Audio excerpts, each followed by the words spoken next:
ইস, অনেক গরম, গরমে ভালো লাগতেছে না। আর আমার অনেক পানি পিপাসা লাগছে, তো ঘরে ঢুকতেছি পানি খাওয়ার জন্য। তো গাইস, ঘরে ঢুকে দেখি আমার আম্মু নাই। তা আমি পানি খাবো কিভাবে? তা আমার সামনে একটা পানির জগ রাখা আছে, এই জগে ভরপুর পানি আছে দেখতেছি।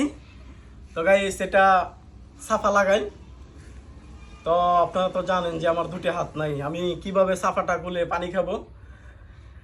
তো ভাবতেছি আর অনুভব করতেছি যে কিভাবে সাফাটা খুলে পানি খাবো। তো গাইস, আপনাকেও কি ধারণা আমি নিজে নিজে সাফাটা খুলে পানি খাইতে পারবো কিনা? আপনাকে কি বিশ্বাস এই সাফাটা খুলে আমি পানি খাইতে পারবো না কি? তো সত্যি আমি সাফাটা খুলে পানি খাবো, খেয়ে আপনাকে দেখাবো। তো দেখেন আমি সাফাটা খুলতেছি।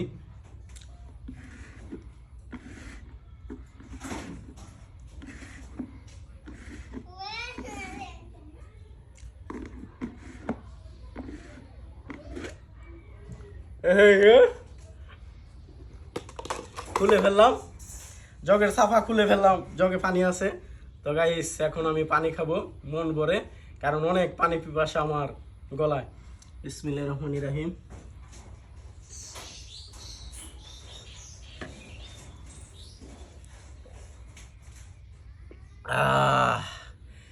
কলিজাটা ঠান্ডা হলো, ভিতরটা ঠান্ডা হলো, আর মনে অনেক আনন্দ। কারণ ভালোটা তো তখনই লাগে যখন নিজে নিজে নিজের কাজটা নিজে করে খাইতে পারি, নিজের কাজটা নিজে সম্পূর্ণ করতে পারি। ভালোটা তখনই লাগে যখন নিজের কাজটা নিজে করতে পারি। এই যে দেখেন, ছাপাটা খুলে আমি পানি খাইলাম সুন্দরভাবে।